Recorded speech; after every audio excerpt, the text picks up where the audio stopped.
tous et bienvenue sur 4V Event Talk Show et Consulting. C'est bien moi, Donna Miat, et je suis ravie de vous retrouver sur notre nouvelle plateforme. L'objectif de 4V, c'est de recevoir des experts dans différents domaines pour apprendre, grandir et partager. Aujourd'hui, j'ai le plaisir de recevoir Liliane, qui est coach, entrepreneuse, formatrice, qui va nous partager son parcours, son expérience, ses échecs, ses difficultés, toutes les démarches qu'elle a dû entreprendre pour arriver là où elle est aujourd'hui. Et je sais que par ses conseils, plus d'un sera reboosté aujourd'hui. Bienvenue Liliane. Merci Donna, merci de cette invitation. Je suis très contente d'être là. En tout cas, c'est un plaisir partagé. Merci d'être avec nous, Liliane. Alors, on va parler de toi, on va parler un petit peu de ton parcours, de tes expériences. Pour commencer, est-ce que tu peux te présenter tout simplement? Ok, alors je suis Liliane Jomessi, j'ai 42 ans, je dis toujours petite fille, mais si elle m'entend pas, de 10 ans. Et je suis entrepreneur depuis maintenant 8 ans. Dans les faits, ça fait, je vais raconter un peu mon histoire, mais ça fait peut-être même un peu plus que ça, mais dans les faits, voilà. Concrètement, ça fait 8 ans. Ouais. Ça fait 8 ans. Ça fait 8 ans que je travaille en tant qu'entrepreneur, dans différents domaines. Donc, ok. Voilà. Vous êtes de quelle origine, Liliane? On peut en parler? Alors, je suis camerounaise, de deux côtés, 100% jusqu'au bout, tu vois, des doigts. Tu veux savoir quoi d'autre? Vous êtes née à Paris? Alors oui, vous êtes de quelle région? Vous êtes de Belgique? Vous êtes de Paris, de Suisse? Non, alors je pourrais, mais non, je suis d'Île-de-France. Voilà, mes parents sont venus dans les années fin 70, voilà, s'installer en France et naturaliser français. Donc du coup, je suis d'une fratrie de 4 sœurs, un frère, et on est tous nés ici, en fait. Voilà, et on est nés et grandis ici, mais avec quand même la culture de chez nous, tout simplement. Ok. Alors, avant de rentrer dans le vif du sujet, parler de ce que tu fais aujourd'hui, j'ai quelques questions à te poser. Tiens, on va parler un petit peu de racisme. Pour toi, ça évoque quoi le racisme? Est-ce que tu as déjà été victime de propos ou d'actes racistes? Alors, cette question, elle est toute particulière et en même temps, j'ai pas eu à subir du racisme. En tout cas, je pense que je n'y faisais pas attention. On va peut-être plutôt dire ça. Le racisme ordinaire qu'on pourrait appeler. Alors, du racisme pur, genre on veut pas de toi parce que tu es noir, ça, j'ai pas eu ce sentiment-là. Et j'ai pas été confrontée à ça. En revanche, des petites remarques, des choses comme ça, anodines, tu sais, où on va te dire, mais c'est raciste ça. Ah ben non, en fait, mon beau-frère, il est noir. Ok, mais ça a rien c'est quand même raciste ce que tu viens de dire. C'est pas parce que ton beau-frère est noir que c'était pas raciste. Okay. Donc ça, c'est des petites remarques comme ça. Et si, j'ai un exemple que j'ai eu en formation. Alors ça m'était pas destiné, mais une personne qui était en formation. Donc j'animais une formation pour, je pense que c'était une quarantaine, sur la relation client. Et en fait, il y avait un monsieur dans cette formation qui arrêtait pas de faire des blagues à ses collègues noirs, et j'ai dit que bon, ça se passe comment? Je lui ai du coup... Comment vous avez géré du coup la situation? En fait, j'ai pas fait ça devant tout, parce que je pense pas que c'est une bonne idée, en fait, juste d'afficher. Ça peut mettre mal à l'aise à la personne, etc. Et c'est pas forcément le but de ce que je voulais faire. Donc je l'ai pris à part, et je lui ai dit, en fait... parce que je tutoie les gens pendant la formation, mais tu sais que ce que tu dis là, ça peut être apparenté à du racisme, c'est même du racisme. Ah mais non, je voulais pas, nanani, nanana. Ok, très bien, mais en fait, quand tu es dans la formation, en tout cas en ma présence, je n'accepte pas en fait que tu fasses des trucs comme ça. Et le gars... D'accord, donc tu lui as dit, tu l'as pris en aparté et tu as posé ton cadre. Parce que c'est important, c'est important de... on n'est pas là pour qu'on nous marche dessus, et... au même titre que les autres personnes qui étaient là, je pense que ces collègues noirs n'avaient pas besoin d'entendre ce genre de réflexion, qu'elles entendent probablement à longueur de temps dans leur bureau. En fait, non. Très bien. Ok, très bien. Mais toi, est-ce que ça t'a atteint? Est-ce que ça t'a fait mal? Ça t'a blessé? Non. Qu'est-ce que tu en as pensé? Non, franchement... Et qu'est-ce que tu conseilles à ces personnes qui vivent ce genre de situation au quotidien? Je pense qu'il faut ouvrir sa bouche. Je pense qu'il faut dire quand ça vous touche, quel que soit d'ailleurs le sujet. Quand ça touche, quand ça fait mal, quand ça pique, je pense que les gens ont besoin que vous leur disiez, pour mettre un cadre tout simplement, de la façon dont vous voulez être entendu, respecté dans le cadre de votre travail ou dans le cadre de votre vie de manière générale. ça veut pas dire que la personne va changer, mais au moins vous avez dit ce que vous aviez à dire. Très bien. En tout cas, merci beaucoup Liliane. Par rapport au milieu professionnel, on parle beaucoup de harcèlement, de burn-out. Qu'est-ce que ça t'évoque tout ça?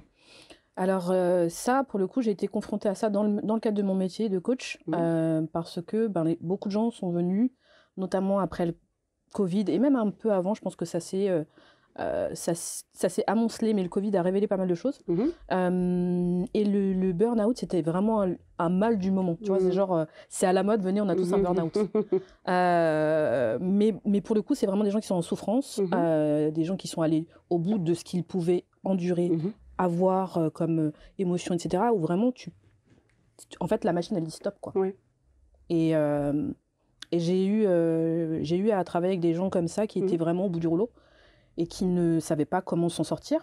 Donc, au-delà du coaching, de toute façon, parce qu'on n'est pas thérapeute, faut le rappeler, je pense qu'il faut quand même se faire accompagner, parce qu'il y a des gens qui sont vraiment mal et limite en dépression, et moi, je ne traite pas la dépression. Mais l'idée, c'est de les accompagner dans la recherche du mieux-être, de l'expression aussi des mots, parce que souvent, les gens qui sont en burn-out n'ont pas dit ou n'ont pas entendu leur petite voix qui leur disait tu vas trop loin en fait, à un moment donné ça va lâcher. Et donc vraiment de revenir à soi et de trouver le bon chemin pour ne pas que ça se reproduise tout simplement. En tout cas, très intéressant. Ok, très bien. Liliane, on est là pour parler de toi, de ton business. Comment tu as eu le déclic? Est-ce que tu peux nous rappeler le nom de ta structure et comment elle est née? Alors, c'est une jolie histoire. Oui, parce que en fait, je disais en préambule que j'étais entrepreneur depuis 8 ans. Et en fait, finalement, je pense que l'entrepreneuriat est dans mon sang depuis beaucoup plus longtemps, parce que j'ai un papa entrepreneur. D'accord. À l'issue de mes études de commerce, je suis allée travailler avec lui. Voilà, il y avait 3 sociétés. Une société d'événementiel, je dis n'importe quoi, une société de service à la personne, une société de sécurité et une société de nettoyage industriel. Donc, j'ai vite intégré la structure au niveau des RH, du coup. Je m'occupais du personnel, d'une équipe, je manageais des gens, des stagiaires, bref. Très bien. Donc, j'ai fait ça pendant quelques années, 11 ans et demi exactement. Et à l'issue de ça, j'ai décidé de partir. Ma fille est née, en fait, et ça m'a... Pour le coup, j'ai écouté ma voix, ça m'a bouleversée, en fait. D'accord. Ce changement de ne pas être maman à la maternité, waouh, ça a fait un vrai changement dans ma vie. Et je me suis posé des questions, tout simplement. Donc, beaucoup d'introspection, beaucoup de questionnements pour pouvoir savoir ce que je voulais faire et être. Et en fait, il s'avère que j'étais plus au bon endroit. J'ai beaucoup appris. Merci, papa, d'ailleurs. Mais en fait, il fallait que je change. J'avais besoin de partir de là où j'étais.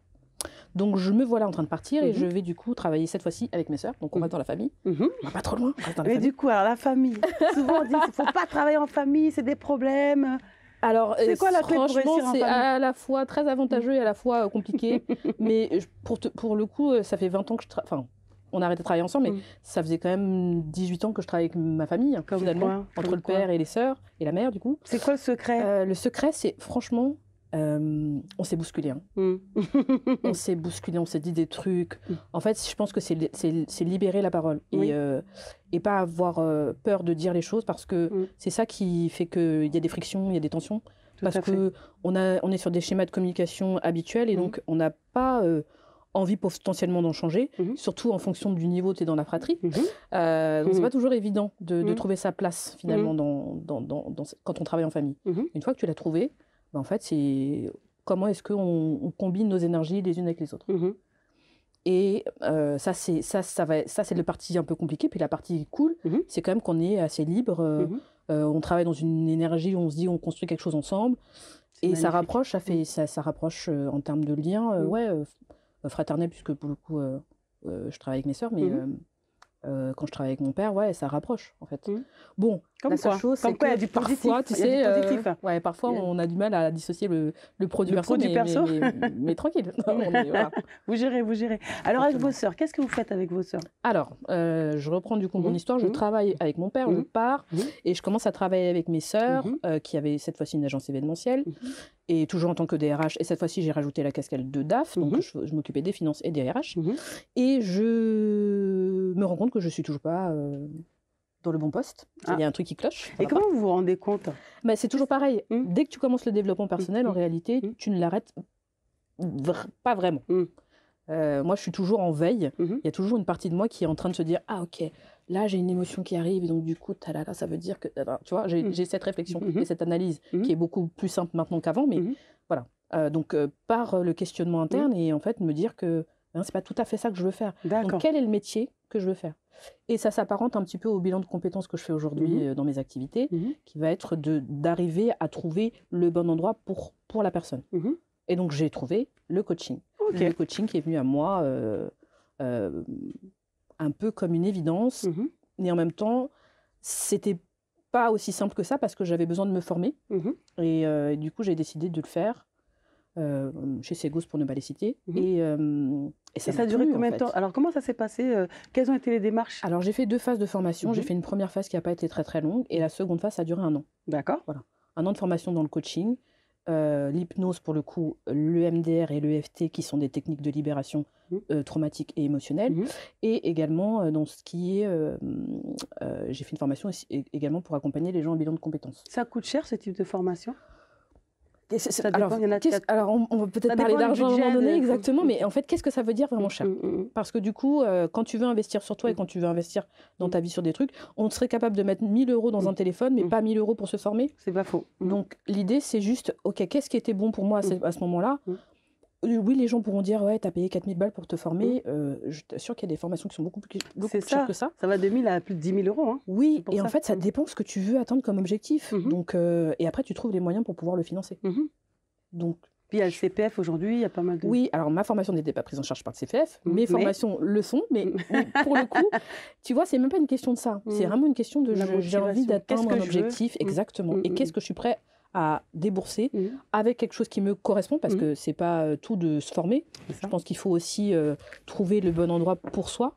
Mais l'idée, c'est pas de compter les sous, en vrai. J'ai pas ce rapport-là avec l'argent en plus. Très important. D'accord, donc du coup, vous vous formez. Excuse-moi, ça va venir. C'est pas grave demain. Donc tu te formes et après, qu'est-ce qui se passe? Alors après, qu'est-ce qui se passe? En fait, je parlais du Covid tout à l'heure et le Covid nous a attrapés parce que nous avions une agence événementielle sur laquelle nous faisions 90% de notre chiffre d'affaires. On était sur le million, tu vois. Ah ouais. Et là, le Covid dit, en fait, vous allez arrêter parce qu'on ne peut plus voyager, on ne peut plus organiser d'événements, les gens ne peuvent plus se rencontrer, qu'est-ce qu'on fait? Et donc, avec mes sœurs, on avait quand même un organisme, je ne sais pas pourquoi, mais depuis des années, on avait un organisme de formation qui était là et qui était dormant, qui était à cette époque ce qu'on appelait Datadoc. Donc, on avait Datadoc, un truc bien ficelé. Et on se dit, mais en fait, c'est ça. On va se lancer là-dedans. Et moi, j'avais fait ma formation de coach, donc ça tombait bien. Je décide, à ce moment-là, je me forme en tant que formatrice. Donc, je deviens également formatrice. Pareil pour 2 de mes sœurs.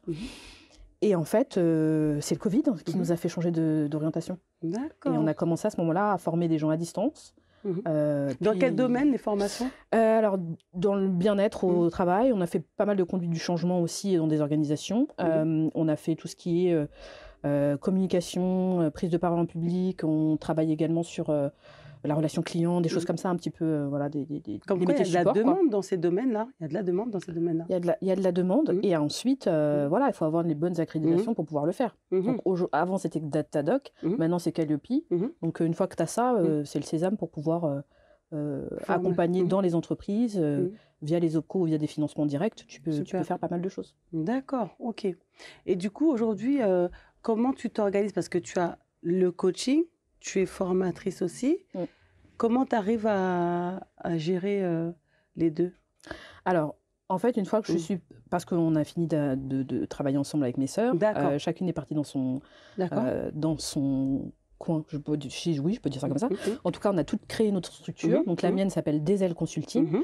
Et en fait, j'ai décidé, de proposer différents services. Ce pourquoi j'ai été formée, tout simplement. Donc, le coaching perso et pro, la formation, tout ce qui est hypnothérapie, les techniques de MDR et de FT que j'utilise plus pendant les coachings. C'est quoi l'hypnothérapie? On entend beaucoup parler de ça, mais tout le monde ne sait pas forcément ce que c'est. Pour le coup, je vais utiliser, vous voyez, on a souvent l'hypnose comme hypnospectacle, un peu comme Mesmer qui dit « Allez, faites le chien ». C'est ça. L'idée, c'est pas du tout ça. On est là pour accompagner les gens. Donc, hypnothérapie, donc c'est la thérapie par l'hypnose. On est là pour soulager des maux, souvent du passé, souvent des choses qui sont bloquantes. Donc, tu as une croyance, par exemple, limitante. Tu as une petite voix dans ta tête. On entend tous une petite voix dans notre tête, hein, voilà, qui te critique. Et ben, on va venir travailler sur cette voix-là. En fait, on va venir parler avec, avec l'inconscient pour pouvoir débloquer des situations. Mais ça, c'est super profond. Alors, moi, j'ai une question. On apprend, comment on devient hypnothérapeute? Parce que c'est quand même spécifique. Formée, évidemment. Donc, vous êtes formé. Du coup, ces personnes-là, elles viennent facilement vers vous, elles se dévoilent facilement. Comment ça se passe? Comment vous ciblez cette Alors, comme je le disais tout à l'heure, du coup, moi, je n'utilise pas forcément l'hypnose toute seule. C'est-à-dire que quelqu'un ne va pas venir me voir et me dire, ça m'est arrivé, mais c'est rare. Et c'est pas ce que je pratique le plus. D'accord. Et me dire, voilà, je viens faire une séance parce que j'ai envie d'arrêter de fumer. Est-ce que tu peux me faire séance? Ouais, je pourrais très bien faire un pack, allez, trois séances. On vient, je te fais ce qu'il faut pour arrêter l'addiction. L'idée, moi, c'est de le faire dans un accompagnement beaucoup plus global. Parce que on n'a pas qu'une seule problématique. La problématique, elle vient de quelque chose d'autre. Et donc, si on travaille sur ce quelque chose d'autre pour amener ensuite à travailler sur la problématique en question, on avance beaucoup plus rapidement. Chercher la source, en fait. Alors, on n'est pas forcément obligé d'avoir la source, mais ça peut aider, effectivement. Souvent, c'est lié à des choses qui sont arrivées dans le passé, dans l'enfance. Ok. Non, mais c'est très, très donc, intéressant. les techniques de l'hypnose, EMDR et l'EFT, c'est des techniques que je vais utiliser parce qu'il y a eu un trauma, parce qu'il y a une problématique qui est liée au passé et qui empêche d'avancer. Est-ce qu'il y a des profils qui sont plus récurrents? J'ai beaucoup de gens qui ont une perte de confiance en eux, estime de soi et amour de soi, en fait.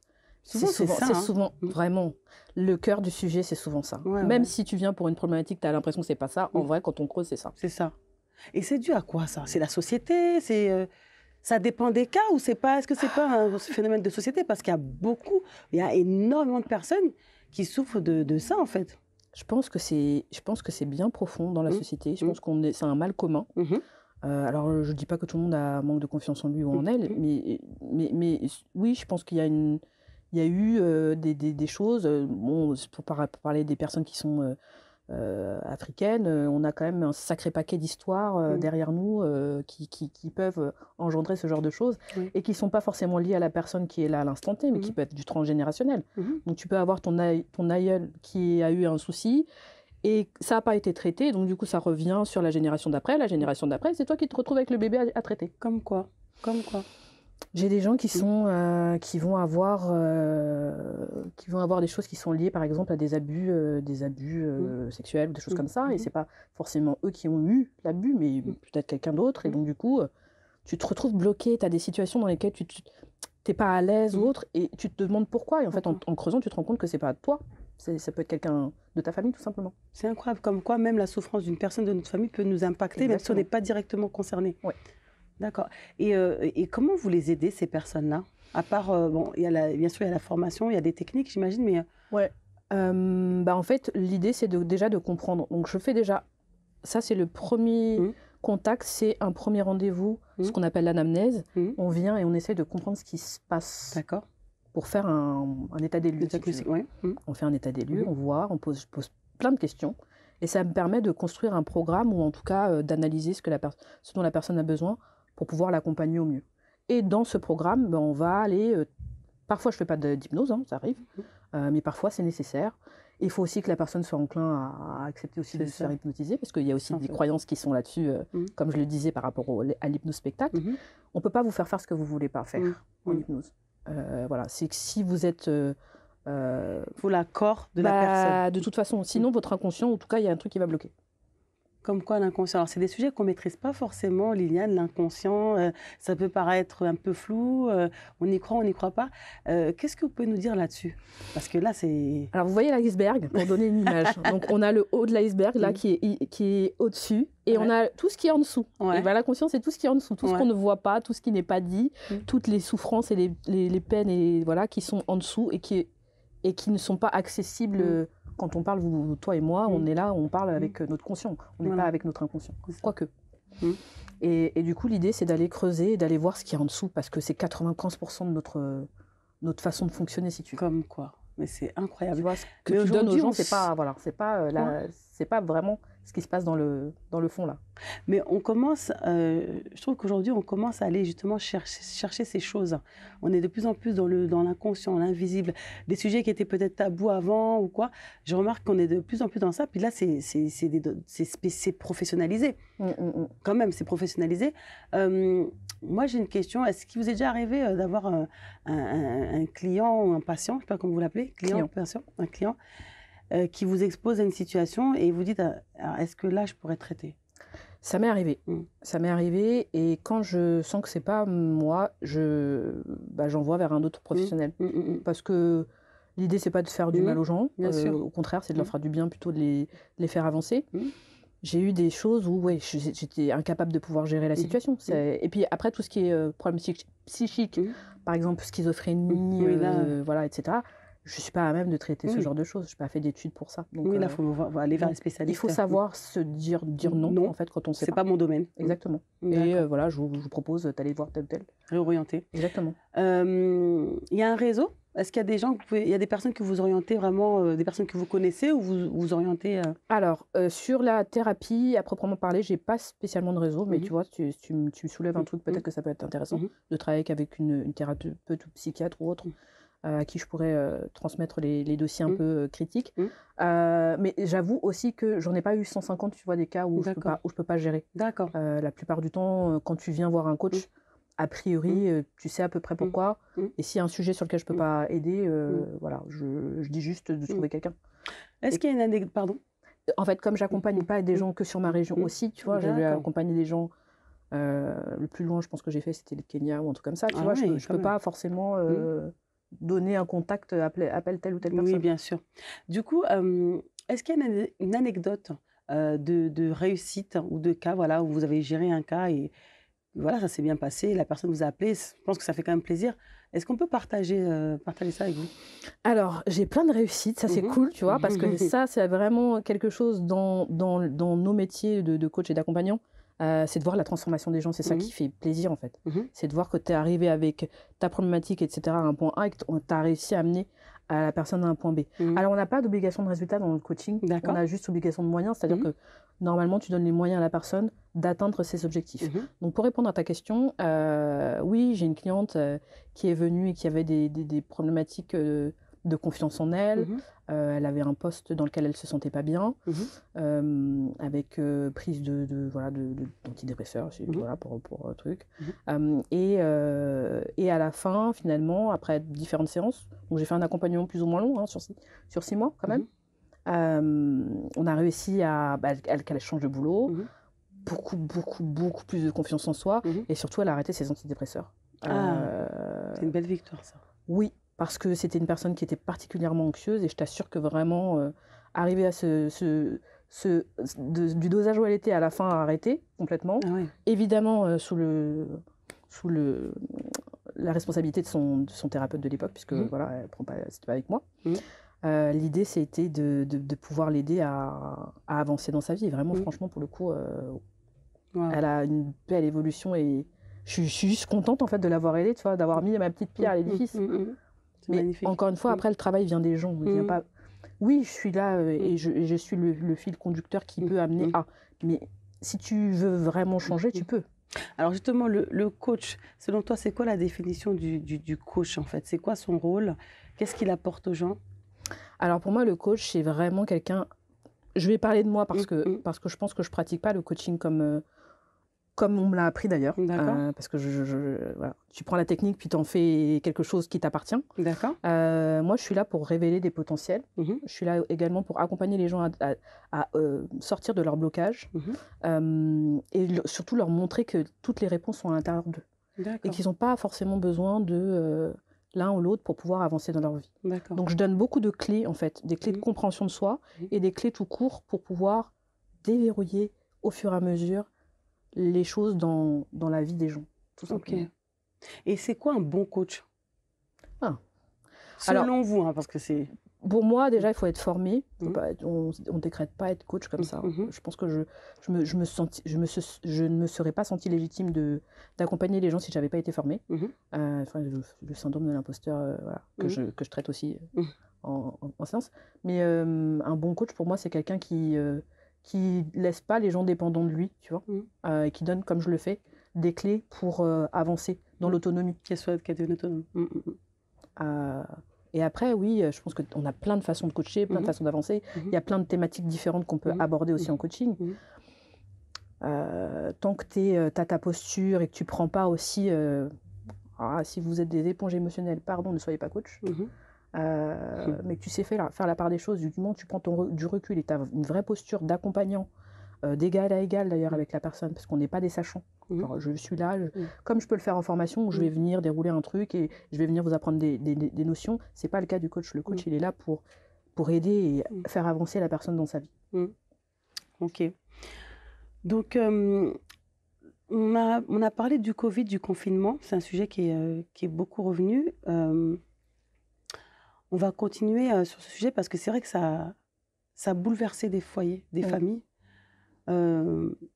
Moi, le coaching, je ne connaissais pas. Je n'ai jamais entendu parler de ça avant. Il y a quoi, peut-être 2 ans? Il y a 2 ans que j'entends parler de coaching. Selon toi, vraiment, Liliane, pourquoi les gens ont autant besoin d'être coachés aujourd'hui? Qu'est-ce qui se passe? Alors, tu parles du Covid et c'est vraiment, je pense que ça a été la pierre angulaire de pas mal de choses, qui sont remontées à la surface, tu sais, parce que les gens étaient dans leur routine, dans leurs habitudes, dans leurs trucs. Il y a beaucoup de choses qui sont passées avec le Covid et c'est d'ailleurs, tu vois, à ce moment-là que nous, on a fait la bascule entre l'événementiel et le coaching et la formation. Et donc, je pense que les gens se sont... C'est ce qu'on disait en aparté tout à l'heure. Les gens se sont posés chez eux sans pouvoir sortir et se sont dit « Ah, punaise !» Donc, c'est comme ça que c'est ma vie, quoi. Ok. C'est comme ça que je m'entends avec mes enfants. Ah ouais. Ah, c'est comme ça que je parle avec ma femme. Waouh. Ou avec mon mari. Et donc, oui, il y a eu un vrai chamboulement et un questionnement interne qui s'est fait. Et les gens se sont dit, en fait, soit je me sens hyper bien et tout va bien, mais en fait, non, je me sens pas bien dans cette société, je me sens pas bien dans ma famille, etc. Donc, comment je fais pour aller mieux? Donc, un vrai questionnement interne. Et soit tu le fais seul, et c'est OK, soit tu le fais accompagné. Thérapeute, psychiatre, coach, peu importe. Quelqu'un qui a une oreille attentive, qui est formé, je le précise, parce que c'est important, je pense vraiment. Ces questions de formation, on s'improvise pas coach. Formez-vous si vous devez être coach un jour. Et donc, ils se sont tournés vers les accompagnants pour pouvoir sortir de situations parfois complexes. Parce que finalement, le fait de n'être pas aussi en activité, en tout cas de sortir, de voir des gens, etc., et de pouvoir finalement se cacher un peu de ses propres problèmes, soyons clairs, ça c'est revenu comme un boomerang là pendant le Covid. Donc oui, s'il y a une grosse montée, je pense, d'accompagnement, parfois de dépression, de burn-out, de choses comme ça, pendant cette période-là. Ok. En tout cas, merci beaucoup. Dans ton métier, qu'est-ce que tu aimes le plus? Qu'est-ce qui te fait vibrer, Liliane? Je me lève le matin sachant que je vais aider les gens, en fait. Et ça, je pense que je l'ai fait toute ma vie, finalement, depuis que je suis petite, parce que ça fait partie de mon être et que je suis une personne foncièrement gentille. Comme je disais à ma fille tout à l'heure dans la voiture, pas tout le temps quand même, faut pas pousser. mais l'idée, c'est que je me lève et que je me dis, je vais aider quelqu'un à évoluer, je vais aider quelqu'un à avancer dans sa vie, je vais aider quelqu'un à se sortir d'un problème. Et c'est thérapeutique aussi pour moi, finalement. Au-delà de se faire accompagner soi-même, parce qu'il faut savoir que quand on est coach, c'est aussi bien de se faire accompagner. Parce que finalement, vous entendez aussi beaucoup d'histoires, de gens, etc. Je ne suis pas une éponge émotionnelle, mais je pense que ça peut toucher parfois. Donc, c'est aussi bien parfois de nettoyer. Mais l'idée, c'est oui, je me dis que je fais du bien, en fait, autour de moi. Et je le fais avec passion et amour. Donc, tu vois, il n'y a rien de plus beau que ça. C'est magnifique. Donc, je note aussi qu'il est important d'être accompagné. Ouais. Même quand on est coach.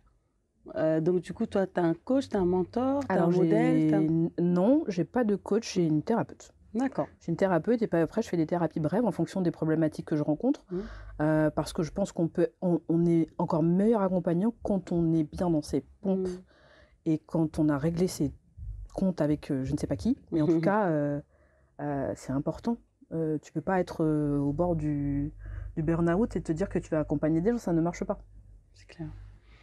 Ok, yes. Du coup, qu'est-ce qui est difficile dans ce que tu fais? Qu'est-ce qui est le plus contraignant? Quels sont les enjeux? Alors, je ne sais pas si je peux parler de contrainte parce que quand tu fais un métier passion, en fait, tu te lèves en ne disant pas que c'est une contrainte ou plaît, non. Je suis entrepreneur, je gère mon emploi du temps comme je veux. Si j'ai pas envie de mettre des rendez-vous, je mets pas de rendez-vous. Si je veux pas voir les gens, je vois pas les gens. Mais par contre, quand je suis là à 100% et je suis là pour accompagner les gens avec tout mon cœur et mon âme. Je n'ai pas répondu à ta question, mais je ne trouve pas de contrainte en fait, à mon boulot. Très, très bien. Mais ça fait plaisir à entendre en tout cas. C'est pas commun. En tout cas, du coup, il y a quand même l'avantage d'être entrepreneur et c'est quoi? C'est d'être libre?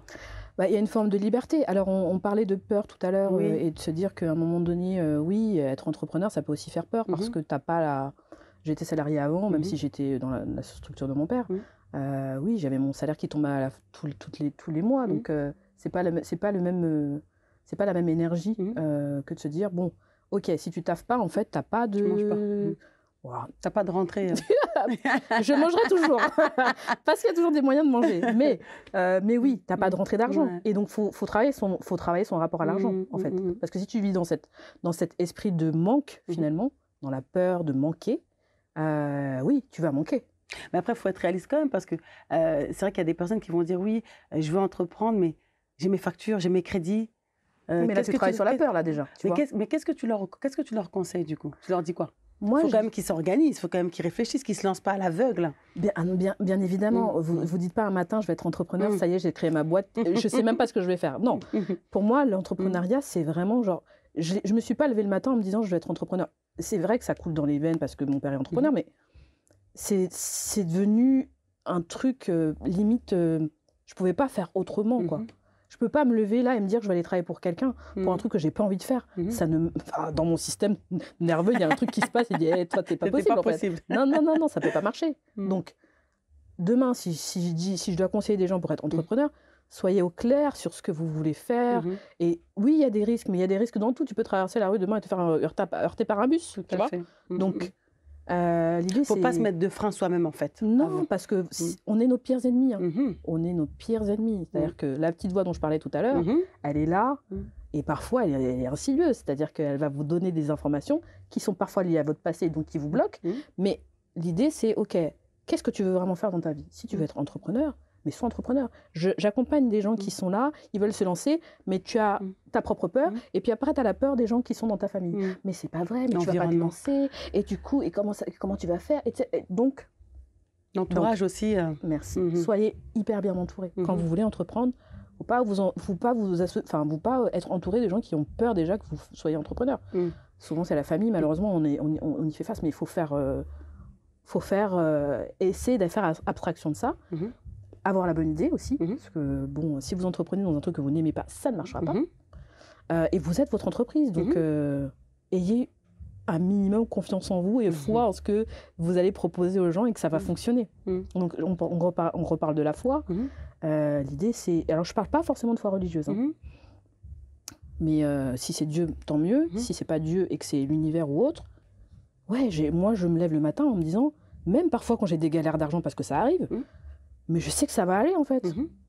Et donc, c'est un vrai état d'esprit d'être entrepreneur. C'est pas juste... L'état d'esprit. Tu vois? C'est important, l'état d'esprit. L'état d'esprit, c'est primordial. Ça revient souvent.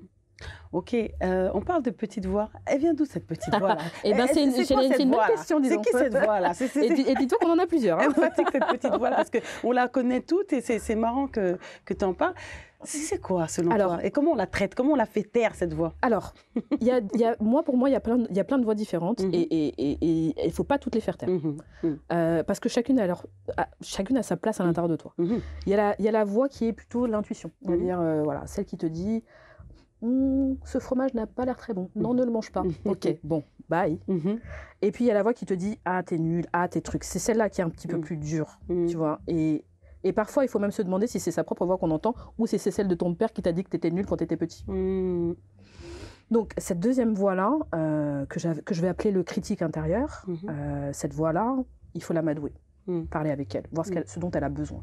La plupart du temps, elle a besoin d'amour, elle a besoin d'attention, elle a besoin de déconstruire ce qui a été construit depuis des années, que vous entendez cette voix, qui n'est probablement d'ailleurs même pas la vôtre, et qui a besoin d'attention. mais il faut lui trouver une petite place à l'intérieur de vous quand même. Parce que cette voix, c'est aussi un garde-fou parfois. C'est une voix qui peut vous éviter le danger. Donc si vous mettez en accord la voix un peu intuitive qu'on a tous et puis cette voix qui est le critique intérieur avec les autres parties de vous, tout le monde travaille dans le même esprit, c'est-à-dire que en fait, j'espère que ma vie va bien aller. Laissez-la exister, elle est là. Super intéressant, Liliane, en tout cas. Merci beaucoup. Ça fait vraiment du bien de partager sur ces sujets. Ça change un peu du quotidien. Alors l'émission va bientôt toucher à sa fin, même si on n'a pas envie de... En tout cas, moi, j'ai pas envie de m'arrêter. On va reparler un peu de l'entreprise. Rappelle-nous son nom. Est-ce qu'il y a des nouveautés, des actus? Où on te trouve? Rappelle-nous ce que tu fais et ce que tu peux apporter à ceux qui nous suivent. Alors, aujourd'hui, j'ai créé ma société depuis 1 an et demi maintenant. Ça fait 5 ans finalement que je travaille dans le coaching, 8 ans que je suis entrepreneur. Ma société, elle s'appelle Desel Consulting. Pourquoi? Alors, écoute, j'ai essayé de trouver un nom qui avait mes initiales dedans. Donc, Djomessi Liliane. Ok. C'était pris. Comment ça, c'est pris? Donc, DL Consulting, ça ne marchait pas. Donc, DL, DZL, DZL. Ah, ok, yes. DZL Consulting. Ah ouais, ok. Donc, ça avait en plus, c'était cool parce que du coup, les ailes, l'élévation, s'envoler, etc., la spiritualité, et en même temps, mes initiales. Donc, voilà pourquoi. Et puis ensuite, en fait, ça avait du sens puisque de toute façon, je venais de sortir de ma structure avec mes sœurs qui était un organisme de formation. Donc, j'ai créé un organisme de formation qui est Calliope. Donc, ça veut dire qu'on peut avoir les financements CPF et OPCO pour les entreprises. Et comment il s'appelle l'organisme? Non, mon organisme, c'est Desel Consulting. Desel Consulting, un organisme de formation. Ok, donc d'accord, c'est un organisme. Et donc, dans cet organisme-là, je fais aussi du coaching, de la formation, du coup, comme je le disais, et puis tout ce qui est hypnose et autres, et des bilans de compétences. Donc, les bilans de compétences, c'est aussi finançable par le CPF, et ça, on aime. Ah ouais, ça c'est avantageux, ça, en tout cas pour ceux qui sont intéressés. Donc, tu es sur LinkedIn. Alors, je suis principalement sur LinkedIn, je suis aussi sur Instagram, à moindre échelle, mais Instagram, Facebook. En vrai, le plus simple, c'est de me trouver sur LinkedIn, sous mon nom, donc Liliane Djomessi. Et puis sur les autres réseaux, mais je pense que tu mettras les informations pour qu'on puisse me retrouver. Super. Et ensuite, j'ai un site internet sur lequel vous pouvez prendre des rendez-vous. Et puis, prendre directement les services aussi en ligne. Et l'actu du moment, c'est que je lance une formation. Donc, tu vois, on parlait de coaching. Je lance une formation avec ma petite sœur, qui est une formation qui s'appelle Coach Holis. Donc, comme son nom l'indique, c'est pour former des coachs holistiques. Donc, on va les former à nos méthodes d'accompagnement, parce que je pense que c'est important, qui va du coup se décliner avec plusieurs modules. Et l'idée, c'est de sortir de là en ayant la posture, les techniques, enfin, pour être coach, quoi, tout simplement. Super. Ça coûte combien? Alors, la formation, le prix de base, c'est 3 333. Et le plus, en fonction, en fait, de comment vous payez, parce qu'il y a un paiement en 10 fois. Donc, on a un premier prix à 3 333, un deuxième prix à 3 600, payable en 4 fois, et un dernier à 4 000 €, payable en 10 fois. Ok. Voilà. Très donc, intéressant. En fonction du... En plus, avec le CPF, c'est bon? Alors, c'est pas avec le CPF. Parce que malheureusement, le coaching aujourd'hui n'est pas pris en charge par le CPF. Ah, c'est pas évident. Donc oui. Mais en tout cas, ça va. En tout cas, je suis transparente par le prix parce que si ça intéresse quelqu'un, on sait que la première question qu'on se pose, c'est combien ça coûte. Donc c'est très bien qu'on puisse avoir cette transparence-là sur la chaîne. C'est le but. D'accord. Ok, très bien. Et le site internet, du coup, c'est www.deselconsulting.world. Comme le nom de l'entreprise. .world, donc monde en anglais. En anglais. Ok.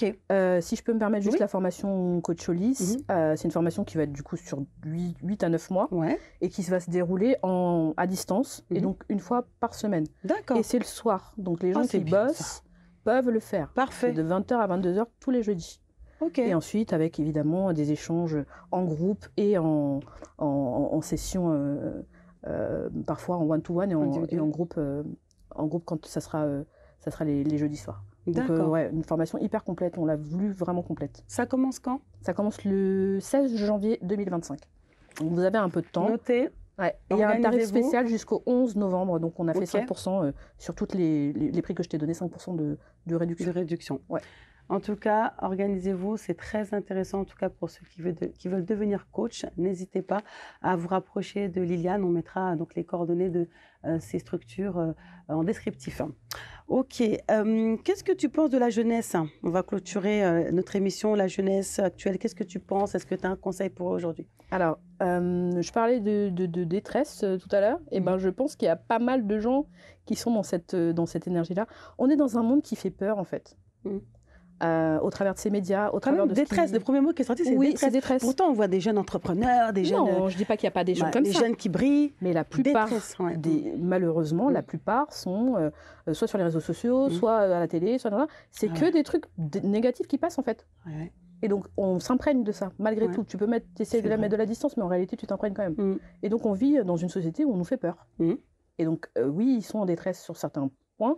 Alors, heureusement qu'il y a des gens qui s'en sortent et qui arrivent à entreprendre, à faire des choses. Heureusement, parce que sinon, voilà, il n'y a plus qu'à... Bref, vous avez compris.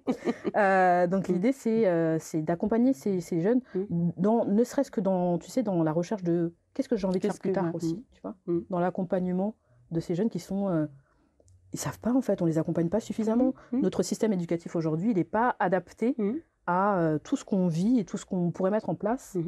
Quand je vois ma petite qui est en CM2 aujourd'hui, je dis, mais vous apprenez ça? Ah ouais. Donc, en fait, quand tu vas grandir, on t'a rien appris de ce que tu vas pouvoir faire dans la vie normale, en fait.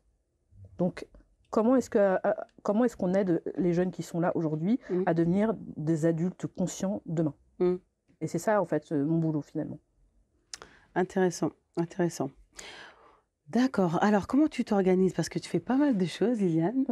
Tu as une charmante petite fille, tu as plein d'activités. Comment tu gères ton planning? Tu t'en sors? Tu as du temps pour toi? Ah ouais. Ça, c'est la priorité. C'est-à-dire que je dis à mes clientes et à mes clients, prenez soin de vous. Et donc, il est indispensable pour moi de prendre soin de moi et de prendre du temps pour moi. Vous êtes votre personne prioritaire. Donc, je suis ma personne prioritaire. Avant même ma fille. Et je le dis haut et fort. Elle le sait, elle-même, elle dit, je dis, maman, la personne la plus importante pour moi, c'est moi. Et soyez comme ça, en fait. C'est pas de l'égoïsme, c'est pas de l'égocentrisme. C'est juste que si je vais bien, je sais que les gens autour de moi iront bien. Et donc, pour ça, il faut que je prenne du temps pour moi. Donc, en tant qu'entrepreneur, j'ai cette liberté-là de me dire, à un moment donné, je vais faire un soin énergétique. À un moment donné, je vais faire un massage. À un moment donné, je vais aller, je sais pas, moi, en forêt, crier un coup parce que je suis en colère. Je vais me faire un rituel. Peu importe, tu vois. L'idée, c'est juste de ne pas garder les émotions négatives à l'intérieur. Ça sert à rien, déjà, une. Et puis, j'accompagnerai pas mieux les gens comme ça. Donc, je prends soin de moi. Et après, le reste vient autour. Le bien-être, c'est un terme qui est très, très important sur notre chaîne 4V. C'est vrai qu'aujourd'hui, les gens sont de plus en plus en recherche du bien-être, mais ne savent pas forcément comment comment avoir ce bien-être. Il faut prendre le temps, en fait. Et souvent, le truc, c'est que j'ai des gens que j'accompagne parce qu'ils ne savent pas gérer leur temps ou ils ne savent pas mettre... Tu sais, j'ai dit, en fait, dans ta journée, tu dois avoir une heure qui est consacrée que à toi. Pas les enfants, pas le mari, pas personne d'autre que toi. Débrouille-toi, tu fais comme tu veux. Tu me l'intègres dans ta semaine ou dans ta journée ou peu importe. Mais si tu ne prends pas le temps de prendre le temps, ça ne marche pas. Et donc, le bien-être, c'est ça, en fait. C'est juste organiser son temps différemment pour se permettre ou s'autoriser, en tout cas, de faire des choses pour soi. On note, on prend note. Alors, on parlait du rapport avec l'argent. Quel conseil tu donnes aux jeunes, ou pas forcément les jeunes, concernant l'argent? C'est vrai que des fois on dit oui, l'argent, il y a des cultures ou des mentalités où on dit l'argent c'est poison, l'argent c'est mauvais, il ne faut pas s'accrocher. Je ne veux pas trop parler, qu'est-ce que toi tu penses de ça? Alors, tu as très bien illustré le truc, c'est que souvent l'argent est associé au mal, genre l'argent est mauvais. Quand tu vas avoir de l'argent, tu vas te transformer en quelqu'un que tu n'es pas. Mais qui a dit ça? On vous a mis ça dans la tête? Qui dit ça? Moi, je sais que si je suis riche demain, mais je vais faire du bien autour de moi. Au contraire, tu vois, ça te permet d'avoir aussi la liberté de faire des choses que tu ne fais pas habituellement. Mais demain, je gagne à l'euro-million, mais déjà, je continue de bosser pour aider les gens autour de moi. Et je ne vais pas devenir une sorcière pour autant, tu vois. Donc, dédiaboliser l'argent, parce qu'il y en a pour tout le monde sur cette planète. Je répète, il y a de l'argent pour tout le monde sur cette planète. C'est juste qu'il faut savoir le trouver et être sûr que God, l'univers, Dieu, peu importe qui vous avez en tête, a une destinée pour vous et que l'argent est quelque part là pour vous. Donc, c'est une question de foi pour moi. Et c'est surtout que je n'avais pas ce discours-là il y a... Tu me parles il y a 10 ans, je n'avais pas ce discours-là. J'ai peur, j'ai pas assez, gna gna gna gna gna. Et je peux comprendre parce qu'on vit encore une fois dans une société où on nous fait peur, il y a l'inflation, et ceci, et cela. Et en fait, tu te dis, j'ai jamais assez. Mais en vrai, est-ce que tu as un toit sur ta tête? Oui. Est-ce que tu es en bonne santé? Oui. Est-ce que le truc... Donc, tu as suffisamment, en fait. Alors oui, peut-être que les fins de mois sont difficiles. Et c'est hyper...